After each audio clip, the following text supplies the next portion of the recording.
Bismillahirrahmanirrahim. Assalamualaikum warahmatullahi wabarakatuh. Halo everyone.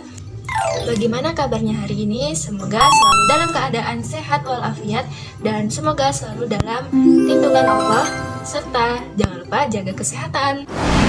Sebelumnya saya Rika Dwi Maulidah dengan NIM 2042355 akan menjelaskan tentang perkembangan kognitif peserta didik. Apa itu perkembangan kognitif? Teman-teman, perkembangan kognitif itu mengacu pada proses di mana perkembangan mental seorang anak seperti persepsi, pemecahan masalah, bahasa, serta memori berkembang menjadi lebih baik dari waktu ke waktu. Dengan demikian, perkembangan kognitif sangat berperan penting dalam proses kehidupan manusia, khususnya dalam proses belajar. Jadi dapat disimpulkan bahwa kognitif itu merupakan cara berpikir manusia.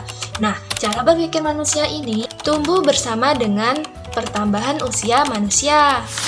Perkembangan berpikir manusia ini dipengaruhi oleh lingkungan sosial di mana manusia itu hidup. Nah, kemampuan kognitif ini menjadikan seorang anak sebagai individu yang secara aktif membangun sendiri pengetahuan mereka tentang dunia. Dalam perkembangan kognitif ada 3 tokoh nih teman-teman yang mengembangkan tentang teori perkembangan kognitif peserta didik. Ada siapa saja? Ada Jean Piaget, ada Terry Brunner, dan yang terakhir dari teori Vygotsky. Kita bahas satu-satu. Yang pertama, Jean Piaget.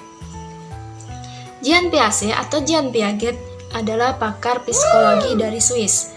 Beliau lahir pada 1896 dan wafat pada 1980. Berarti 80 tahun ya teman-teman. Menurut Jean Piaget atau Jean Piaget ini, teorinya itu berfokus pada anak-anak mulai lahir hingga dewasa. Ini juga disebut teori genetik epistemologi karena menjelaskan perkembangan kemampuan intelektual dalam masa pertumbuhan dan menjelaskan perkembangan pengetahuan anak yang dipengaruhi oleh interaksi dengan lingkungannya.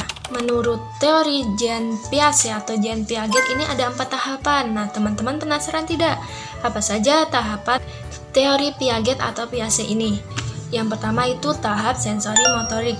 Ini berlangsung pada usia 0 sampai 1,5 tahun. Piaget mengatakan bahwa bayi mengembangkan kemampuan pemahaman tentang dunia melalui koordinasi pengalaman sensori yaitu melihat, mendengar, dan melalui tindakan motorik yaitu menyentuh dan menggapai.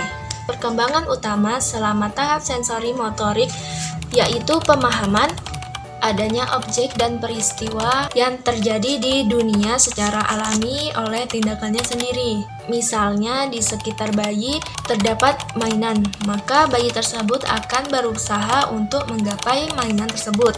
Contoh lain, misalnya ibu meletakkan mainan di bawah selimut, maka si kecil akan secara aktif untuk mencari mainan tersebut. Pada tahap ini, biasanya anak berperilaku seperti seolah mainan itu hilang begitu saja. Tahap yang kedua, praoperasional. Ini berlangsung usia 1,5 sampai 7 tahun. Pada tahap ini, anak berpikir secara simbolik namun belum menggunakan operasi kognitif. Maksudnya adalah anak tak bisa menggunakan logika atau mengubah, menggabungkan, atau memisahkan ide, gagasan, atau pikiran. Pada tahap kedua ini, anak akan berkembang mengembangkan daya ingat dan imajinasi anak juga akan mulai memahami sesuatu secara simbolik. Dan juga pada tahap ini anak masih bersifat egosentris. Mereka menganggap bahwa semua orang berpikir secara sudut pandang mereka. Misalnya seorang anak menutup mata saat bermain peta umpet. Mereka berpikir bahwa jika mereka tidak bisa melihat, maka orang lain juga tidak bisa melihat. Itulah tadi yang disebut egosentris.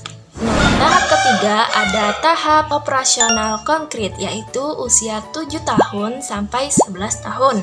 Tahap ini anak sudah memahami konsep sebab akibat secara rasional dan sistematis. Sikap egosentrisnya pun mulai berkurang dan mulai memahami bahwa semua orang tidak dapat langsung mengutarakan isi dan pikiran serta perasaannya. Perkembangan ini ditandai dengan pemikiran yang terorganisir dan rasional. Contohnya, jika anak menjatuhkan bola, maka mereka akan memahami bahwa bola itu akan jatuh ke bawah karena pengaruh gaya gravitasi. Dan tahap yang terakhir adalah tahap operasional formal. Tahap ini berlangsung pada usia 11 tahun ke atas hingga dewasa. Pada tahap ini, anak sudah memiliki kemampuan untuk menggunakan logikanya dalam menyelesaikan masalah, dapat menarik kesimpulan dari informasi yang telah didapatnya, serta merencanakan masa depan. Seorang remaja bisa melakukan perhitungan matematis, berpikir kreatif, menggunakan penalaran abstrak, dan membayangkan hasil dari tindakannya yang akan terjadi. Itulah tadi 4 tahap perkembangan kognitif menurut Jean Piaget atau Jean Piaget. Selanjutnya kita ke tahap yang kedua, tahap teori Brunner.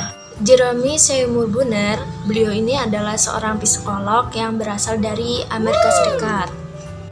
Beliau mengatakan bahwa proses belajar akan lebih menjadi menarik dan kreatif jika seorang guru memberikan kesempatan kepada siswa untuk menemukan suatu konsep, teori, aturan, atau pemahaman melalui contoh-contoh yang dia jumpai dalam kehidupannya. Lalu beliau juga mengatakan bahwa perkembangan bahasa besar pengaruhnya terhadap perkembangan kognitif. Nah, teman-teman, teori Brunner ini berkaitan dengan perkembangan mental setiap orang, yaitu kemampuan mental seorang anak berkembang secara bertahap. Mulai dari yang sederhana ke yang rumit, dari yang mudah menjadi sulit, dan dari yang konkret menjadi abstrak. Ada 3 tingkatan yang perlu diperhatikan dalam teori Brunner. Yang pertama itu enaktif. Enaktif itu memanipulasi objek langsung. Maksudnya adalah peserta didik melakukan aktivitas belajarnya dalam usaha memahami lingkungan secara langsung. Misalnya, siswa kelas 1 yang sedang belajar berhitung, maka guru dapat menyuruh siswa tersebut untuk menghitung beberapa batu kerikil yang ada di lapangan sekolah. Tingkatan yang kedua yaitu ikonik. Ikonik ini merupakan memanipulasi objek secara tidak langsung, di mana peserta didik diajak belajar sesuatu yang bentuknya manipulasi. Hal ini biasanya dilakukan jika bahan ajar tertentu terlalu sulit dilihat atau diobservasi secara langsung. Contohnya, melihat dunia melalui gambar-gambar visual atau visualisasi verbal yang disajikan dalam bentuk video atau animasi. Tingkatan yang terakhir yaitu simbolik, memanipulasi simbol. Maksudnya adalah peserta didik mempunyai gagasan abstrak yang banyak dipengaruhi bahasa dan logika. Lambang-lambang dalam matematika seperti perhitungan, perkalian yang disimbolkan dengan tanda silang.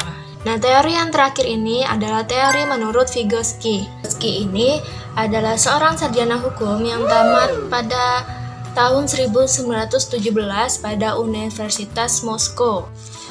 Menurut Vygotsky, teori perkembangan kognitif yang pertama itu ada penekanan bahasa di budaya. Di sini anak juga belajar melalui interaksi sosial. Menurut Vygotsky, perkembangan anak tidak dapat dipisahkan dari aktivitas sosial budaya. Misalnya, dalam suatu budaya, anak belajar matematika dengan bantuan komputer. Nah, di tempat lain, mereka belajar menggunakan seperti batu kerikil, manik-manik, atau alat tradisional yang lainnya. Jadi, cara anak belajar itu berdasarkan situasi sosial yang ada di lingkungan sekitarnya. Vygotsky juga berpendapat bahwa perkembangan kognitif anak akan berkembang jika ada bantuan dari orang dewasa. Nah, ini biasanya disebut dengan scaffolding ya teman-teman. Menurut Vygotsky juga, melalui interaksi, mereka dapat mencapai keberhasilan dalam proses belajarnya. Kemudian, ada proses pemindahan keterampilan dari lingkungan ke dalam dirinya. Ini biasanya disebut dengan ZPD. ZPD itu Zone of Proximal Development. Itu adalah wilayah anak bisa berkembang di mana anak tersebut bisa berkembang dengan bantuan orang dewasa atau teman sebaya yang lebih pandai atau tidak dengan bantuan orang lain. Nah, pada intinya menurut teori Vygotsky ini adalah anak itu akan memperoleh pengetahuannya dari interaksi sosial dari lingkungan sekitar dengan orang-orang sekitar. Kesimpulan dari materi yang saya sampaikan yaitu perkembangan kognitif peserta didik adalah proses yang kompleks dan menarik. Dengan memahami prinsip-prinsip dasar pengembangan kognitif, pendidik dapat menciptakan lingkungan belajar yang optimal dan membantu peserta didik mencapai kesuksesan akademik serta kehidupannya.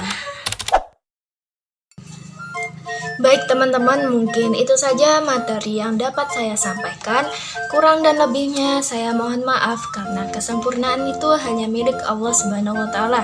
Sekian dari saya. Wassalamualaikum warahmatullahi wabarakatuh. Jangan lupa like dan komen. See you.